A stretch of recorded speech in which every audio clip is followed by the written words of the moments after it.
اعوذ باللہ من الشیطان الرجیم، بسم اللہ الرحمن الرحیم۔ السلام علیکم پیارے بھائیوں بہنوں، ماں بزرگوں۔ اگر میں کہوں کہ نہ تو یہاں اسلام ہے اور نہ ہی ایمان ہے تو یقیناً آپ بولو گے کہ ابے ہم تو کلمہ، نماز، قرآن، حج وغیرہ سب ہی کام تو کرتے ہیں اور تم شاید پاگل ہو گئے ہو۔ لیکن میں آپ کو ایک کڑوی زہر کی طرح کی سچائی بتانے جا رہا ہوں جو شاید اپنے مفاد کی خاطر بہت کم آپ لوگوں کو بتائی گئی ہوگی۔ مختصر الفاظ میں مثال سنیں، جیسے قادیانی بھی تو یہ سارے کام کرتے ہیں لیکن آپ لوگ ان کو غیر مسلم کہتے ہو۔ وہ کلمہ بھی پڑھتے ہیں، نماز بھی پڑھتے ہیں، قرآن بھی پڑھتے ہیں۔ اسی طرح یہاں ہر طرف شخصیات خدا بنی ہوئی ہیں۔ کفر کے فتوے دے کر بھی سب ایک دوسرے کو ہمارے معزز علماء کہلاتے ہیں اور ہم ان کے پیچھے نمازیں ادا کرتے ہیں۔ جیسے زکوٰۃ، نماز، حج کے لیے اللہ کا حکم ہے، اسی طرح اللہ کا ایک حکم ہے کہ تفرقے میں نہ پڑو، جو کہ ان لوگوں کے لیے کوئی اہمیت نہیں رکھتا۔ پیارے نبی صلی اللہ علیہ وآلہ وسلم کا حکم اور خطرے سے آگاہی کہ کافر بولو گے اگر کسی کو تو یا تو خود کافر ہو جاؤ گے یا جس کو بولا ہے وہ کافر ہو جائے گا، یہ بھی ان لوگوں کے لیے کوئی اہمیت نہیں رکھتا۔ ان سب علماء کے کافر کے فتوے جمع کر کے چیک کر لو کہ اب کون مسلمان بچا۔ لیکن یہ تو سارے خدا بنے ہوئے ہیں اور خدائی دعویٰ کرتے ہیں کہ یہ فتوے ان پر اثر انداز نہیں ہوتے۔ اسی وجہ سے یہ سارے معاشرے میں ہمارے معزز علماء اور ہمارے امام بھی ہیں، اور اللہ کا دین اور رسول اللہ صلی اللہ علیہ وآلہ وسلم کی امت تو تباہ و برباد ہے۔ اب تو ان کی مساجد میں ان کے دین کی تبلیغ ہوتی ہے، رسول اللہ صلی اللہ علیہ وآلہ وسلم کی آڑ میں، جیسے قادیانی کرتے ہیں۔ قادیانیوں کا مرزا غلام احمد قادیانی ان کے لیے ضروری، اسی طرح ان فرقوں کے علماء کے بغیر ان کا دین بھی نامکمل۔ یقین نہ آئے تو رسول اللہ صلی اللہ علیہ وآلہ وسلم پر ایمان اور تمام کفری عقائد اور کفریہ فتووں والوں سے توبہ کا پوسٹر مساجد میں لگوا کر دیکھ لو۔ مجھ سے تو یہ فرقوں والے مولوی صاحب مال کھاتے رہے، لیکن جب اللہ کا کلام، حکم اور رسول اللہ صلی اللہ علیہ وآلہ وسلم پر ایمان لانے اور کفری عقائد اور کافروں سے توبہ کا پیغام لے کر گیا تو بھگا دیا گیا۔ یہ پینافلیکس مفت میں دستیاب ہے، جس کو چاہیے مجھ سے رابطہ کر لے۔ اس وجہ سے ہمیں شخصیت پرستی سے بچنا چاہیے، کیونکہ یہ بت پرستی کی طرف لے جاتی ہے۔ ہم سب صرف نوکر ہیں، اور تمام نوکر اور شخصیات کا کام لوگوں تک رسول اللہ صلی اللہ علیہ وآلہ وسلم کی دین کی باتیں پہنچانا ہے۔ لیکن اگر ہم صرف ایک شخصیت کو فالو کریں گے تو جب ان پر کفر کے فتوے لگے تو قادیانیوں کی طرح وہ سب فتوے آپ پر بھی لگیں گے اور آپ بھی قادیانیوں کی طرح کافر ہو جاؤ گے۔ میں ذاتی طور پر کسی عالم کی برائی نہیں کر رہا، کیونکہ میں اسی معاشرے میں رہتا ہوں اور انہی ہی لوگوں فرقوں کی مساجد میں نماز ادا کرتا ہوں، لیکن اپنی بات بھی ساتھ ساتھ بتاتا رہتا ہوں اور یہ سوچ کر نماز ادا کرتا ہوں کہ امام مسلمان ہے اور کسی کافر اور کفر کے فتوے والے کی تعلیمات کو فالو نہیں کرتا، کیونکہ فتوے صرف علماء کی تعلیمات پر ہیں۔ جیسے مرزا غلام احمد قادیانی کی تعلیمات کو فالو کرنے والے ہر شخص کو کافر کہا جاتا ہے، بالکل اسی طرح ہر کفر کے فتوے والے عالم کی تعلیمات کو فالو کرنے والے بھی کافر ہی کہلائیں گے، کیونکہ اللہ کا قانون سب کے لیے ایک جیسا ہے۔ اس لیے جو شخص بھی اپنے ایمان کی سلامتی چاہتا ہے، اسے فوراً سب کفر کے فتووں والوں اور کافروں سے توبہ کرنی چاہیے اور فالو صرف رسول اللہ صلی اللہ علیہ وآلہ وسلم کی شخصیت کو کریں، کیونکہ وہ ہمارے رسول ہیں اور ان پر کوئی کفر کا فتویٰ نہیں، اور نہ ہی ان کی قبر پر آپ کو بت پرستی، قبر پرستی ملے گی۔ پاکستان ایک بوڑھی اماں کی مثال کی طرح ہے جس کے بہت سارے بیٹے تھے، سب کو اس نے پڑھا کر جوان کیا اور دھوم دھام سے شادیاں کریں۔ شادیوں کے بعد بیویاں اپنے شوہروں کو لے کر چلی گئیں اور بوڑھی اماں اکیلی منہ دیکھتی رہ گئی۔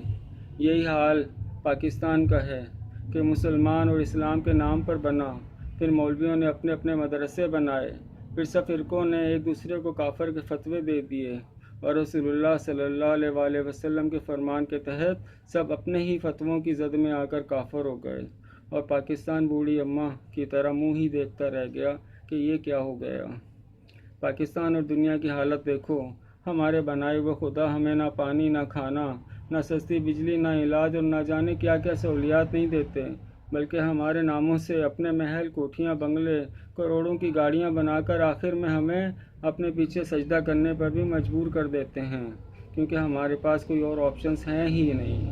مساجد بھی ان کی مرضی کے بغیر آپ اسلام کی تبلیغ نہیں کر سکتے مساجد میں، اور جو یہ خدا فرماتے ہیں وہ دین ہوتا ہے، اور جو ہم ان کو بتاتے ہیں قرآن اور رسول اللہ صلی اللہ علیہ وآلہ وسلم سے، وہ چاہے ردی ہوتا ہے جو کہ مساجد میں نہیں لگایا جاتا۔ آپ کے پیسے مسلمان کو کافر بنانے پر خرچ ہو رہے ہیں یا پھر کافروں کو مسلمان بنانے پر، یہ آپ ضرور چیک کریں۔ رسول اللہ صلی اللہ علیہ وآلہ وسلم کی امت کو توڑنے پر یا پھر امت کو جوڑنے پر۔ نظر تو یہی آ رہا ہے کہ آپ کے اربوں خربوں روپیہ، ڈالر، ریال، پاؤنڈ وغیرہ سب پاکستان اور دنیا میں لوگوں نے رسول اللہ صلی اللہ علیہ وآلہ وسلم کے دین کے نام پر، دین کی بجائے اپنے اپنے کفر کے فتووں والے علماء کی تعلیمات پھیلانے پر خرچ کر دیے، اور زمانے میں کفر ہی پھیلایا ہے، ایک دوسرے کو کافر ہی بولا ہے۔ ہماری بتائی ہوئی اسلامی معلومات ہم کہاں لے کر جائیں؟ کیونکہ کسی ایک مسجد والے نے مجھ سے ابھی تک توبہ والا پینافلیکس لے کر میرے سامنے مسجد میں نہیں لگایا۔ کیوں نہیں لگایا؟ کیا میں یہ سب اٹھا کر اسلامی ردی میں پھینک دوں؟ کیونکہ آپ لوگوں کا تعاون نہ کرنا اور آپ کا رویہ بتا رہا ہے کہ اب رسول اللہ صلی اللہ علیہ وآلہ وسلم کا دور چلا گیا، اب تو آپ لوگوں کے فرقوں کے علماء اور عقائد کا دور ہے۔ میں ابھی بھی لوگوں کا انتظار کر رہا ہوں، لیکن آخر کب تک اسی طرح اکیلا بیٹھا رہوں؟ میں تھک گیا ہوں اکیلا، اور شاید یہ سب جلد ردی میں پھینک دوں، جس کے ذمہ دار آپ سب ہوگے، کیونکہ میں نے اپنا فرض پورا کر دیا اور اللہ پاک کو گواہ بنا لیا ہے۔ اب آپ لوگوں کی مرضی، جو چاہو کر لو، میں کسی کو مجبور یا زبردستی نہیں کرتا۔ آپ لوگوں کو پیار، محبت، اخلاق ہر طرح سے سمجھایا، لیکن نتیجہ آپ لوگوں کے سامنے ہے کہ اتنا مجبور کر دیا گیا کہ مجھے مجبور ہو کر یہ الفاظ استعمال کرنے پڑے۔ اگر آپ مجھے غلط کہتے ہو تو پھر مجھے ان فتووں کی روشنی میں سمجھاؤ کہ مسلمان کون ہیں۔ سارے فتوے جو آپ لوگوں نے کفر کے دیے سامنے رکھو، اور سب سے اوپر اللہ پاک کا حکم ہے کہ جس میں تفرقے میں نہ پڑو کہا گیا ہے، اور رسول اللہ صلی اللہ علیہ وآلہ وسلم کا حکم اور تنبیہ والی حدیث مبارکہ بخاری شریف کتاب الادب حدیث نمبر 6104، جس میں آپ صلی اللہ علیہ وآلہ وسلم نے فرمایا کہ اگر آپ نے کسی کو کافر کہا تو وہ یا آپ دونوں میں سے کوئی ایک کافر ضرور ہو جائے گا۔ اگر یہ حدیث مبارکہ آپ کے لیے کوئی اہمیت رکھتی ہے تو یہ بھی لکھ لینا اوپر، اور پھر تمام فتووں کی روشنی میں ہمیں سمجھاؤ کہ اب کون مسلمان بچا ہے۔ اگر ایسا نہیں کرتے اور اپنے آپ کو خدا سمجھ کر توبہ نہیں کرتے تمام کافروں اور کفری عقائد اور کفر کے فتووں والوں سے، تو بھی ہمارا کوئی زور اور زبردستی نہیں، کیونکہ ہم نے آپ لوگوں کے سامنے ساری بات رکھ دی ہے اور اللہ کو گواہ بنا لیا ہے۔ اور اگر میں جھوٹا ہوں تو کمنٹس میں ضرور سچ لکھتے ہیں۔ اب دیکھتے ہیں کون سا خدا کتنا بڑا ہے۔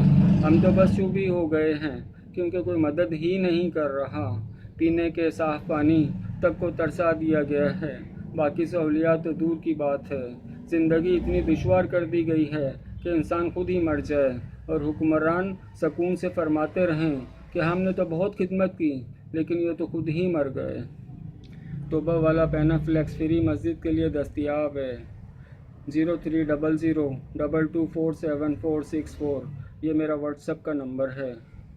اب آخر میں آپ سب سے ایک بات شیئر کرتا ہوں مشورے کے طور پر، کہ اگر ایک ایسا اسکول بنایا جائے جہاں مذہب، فرقہ پرستی کی بجائے انسانیت کو سامنے رکھتے ہوئے تعلیم دی جائے، اور معاشرے کو ترقی دینے والے افراد بنایا جائے جو کہ خود کوئی ہنر سیکھ کر، جن کو ہنر سکھایا جائے گا، کما کر اپنی اور دوسروں کی مدد کریں، نہ کہ معاشرے پر بوجھ بننے والے، تو کون میرا ساتھ دے گا؟ اسکول کے ساتھ دینی تعلیم اور حفظ قرآن بھی کر سکتے ہیں اپنی مرضی سے، کوئی زبردستی نہیں ہے۔ یتیم اور بے سہارا کی فری تعلیم ہوگی۔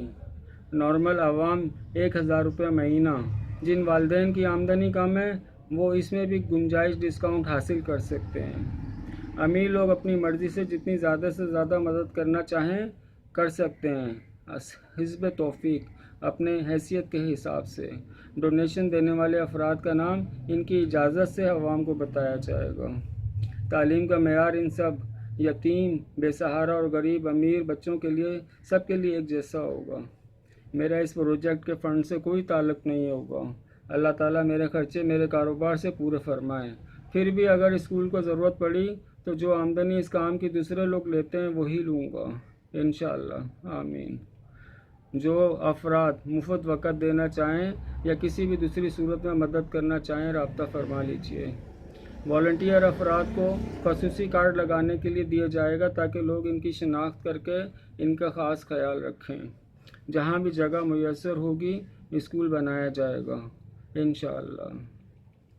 رسول اللہ صلی اللہ علیہ وآلہ وسلم کا کلمہ پڑھنے والے افراد کو حلف اٹھانا ہوگا کہ ہم رسول اللہ صلی اللہ علیہ وآلہ وسلم کے عقیدہ طریقے پر ایمان لا کر مسلمان ہوتے ہیں اور توبہ کرتے ہیں ایسے علماء، عقائد و فرقوں سے جن کو کافر کفر کے فتوے ملے ہوئے ہیں۔ یا اللہ ہماری حفاظت کرنا، کہیں یہ فتوے ہمیں بھی کافر نہ بنا دیں، آمین۔ یہ حلف اٹھانے کے بعد کوئی بھی اسکول میں نماز کی جگہ پر نماز پڑھا سکتا ہے باری باری، چاہے آپ کسی بھی فرقے یا مذہب سے آئے ہوں، کوئی پابندی نہیں ہوگی، اور صرف صحیح مستند حوالے سے دین کی تعلیم ہوگی۔ جس چیز سے ماحول خراب ہو اور لڑائی جھگڑے کا باعث ہو بچنا ہوگا۔ مختلف ماحول سے آئے ہوئے لوگوں کو ایک دوسرے کی رائے کا احترام دین کی حد میں رہ کر کرنا ہوگا۔ ہمارا بنیادی مقصد مسلمانوں کو سکھلانا ہے کہ ہمیں رسول اللہ صلی اللہ علیہ وآلہ وسلم کے امتی ہونے پر فخر ہے۔ اسکول میں کسی کو بھی کافر کہنے پر پابندی ہوگی۔ مثال کے طور پر عیسائی کو عیسائی کہا جائے گا، ہندو کو ہندو کہا جائے گا، اور ان کے بھی کسی فرقے کا نام استعمال نہیں ہوگا، یعنی صرف پیغمبر علیہ السلام کے حوالے سے شناخت ہوگی۔ خلاف ورزی پر اسکول سے نام خارج کر دیا جائے گا۔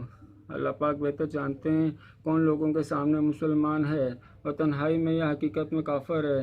ہمارا ماننا ہے کہ ہم سب اللہ کی مخلوق ہیں اور اللہ پاک ہمارے خالق ہیں، اور اللہ نے عیسیٰ علیہ السلام کو معجزہ دکھا کر اپنی قدرت سے پاکیزہ طریقے سے بغیر باپ کے پیدا کیا ہے۔ اگر اس معجزے کی وجہ سے ہم ان کو اللہ کا بیٹا بناتے ہیں تو بتائیں پھر دنیا کا پہلا انسان کیا خود اللہ تھا؟ نہیں، بلکہ ہم سب اللہ کی تخلیق ہیں اور اللہ پاک جو چاہیں کر سکتے ہیں۔ ایک اور مثال، دنیا کی پہلی مرغی یا انڈا کہاں سے آیا؟ میرا سمجھانے کا مقصد یہ سب اللہ پاک کی قدرت کی نشانیاں ہیں، اور دنیا کے لوگوں نے اپنے اپنے پاس سے کہانیاں بنا کر مذہب، سیاست، حفاظت کے نام پر آپ انسانوں کو سچائی سے دور لا پھینکا ہے، اور اپنے اپنے مقاصد حاصل کرنے کے لیے آپ لوگوں کو اسلحے کی دوڑ میں لگا کر لڑا مروا دیا ہے اور خود عیش کر رہے ہیں، اور دنیا بھر میں معصوم لوگ مر رہے ہیں، اور انسانیت کا درس دینے والے دولت عیاشی کے چکر میں پڑ کر خاموش تماشائی بنے ہوئے ہیں۔ لیکن یاد رکھنا، غریبوں معصوموں کی جھونپڑیوں میں لگائی ہوئی آگ اڑ کر اگر آپ کے محلوں میں آ گئی تو آپ لوگ بھی نہیں بچو گے۔ دنیا آپ کے ایٹم بموں، میزائلوں اور تباہی والے جہازوں کے بغیر زیادہ سکون سے رہ سکتی ہے، جن پر آپ عوام کی محنت کے اربوں خربوں ڈالر خرچ کر دیتے ہو، جو کہ پوری دنیا میں کاروبار پھیلانے، روزگار مہیا کرنے پر خرچ ہوتے تو آج کوئی بھی بھوکا نہ سوتا۔ ہمارا مشن کافروں، غیر مسلم افراد کو اسلام کی دعوت دینا ہے، نہ کہ فرقے بنا کر مسلمانوں کو کافر بنانے کے مشن پر لگ جانا۔ آپ کی مدد اور رائے درکار ہے۔ ہمارے اس ادارے اسکول کا نام کیا ہونا چاہیے؟ آپ سے مشورہ کیا جا رہا ہے۔ ہمارا اسکول، یہ نام کیسے رہے گا؟ کیونکہ اس اسکول میں شخصیت پرستی کی بجائے مسلمان اور انسان کے طور پر سب کو موقع ملے گا انشاءاللہ۔ اسکول کا مونوگرام کس طرح کا ہونا چاہیے؟ آپ کس طرح سے ہماری مدد کر سکتے ہیں؟ زمین دے کر، رقم دے کر، وقت دے کر، کسی اور طرح سے؟ کوئی مشورہ ادارے اسکول سے متعلق اگر آپ دینا چاہیں۔ ابھی تک ہم نے پیسے جمع نہیں کرے، کاغذی کارروائی مکمل ہونے کے بعد ہی کریں گے، کیونکہ گورنمنٹ کو حساب دینا پڑے گا۔ کسی اور شخص کی ہیرا پھیری کے آپ خود ذمہ دار ہوں گے۔ شکریہ، اللہ حافظ۔ ہمارا بتایا ہوا طریقہ معلومات مفت میں جو بھی چاہے استعمال کر لے، جہاں چاہے اسکول بنا لے، مدرسہ بنا لے، ہماری طرف سے اجازت ہے، ہماری کوئی پابندی نہیں۔ ہم تو صرف یہ چاہتے ہیں کہ رسول اللہ صلی اللہ علیہ وآلہ وسلم کا دین پھیلے۔ اگر کوئی مدد کرنا چاہے ہماری تو رابطہ فرما لیں۔ شکریہ۔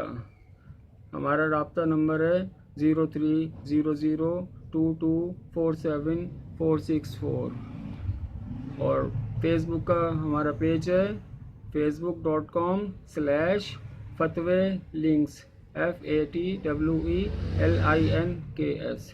شکریہ۔ السلام علیکم۔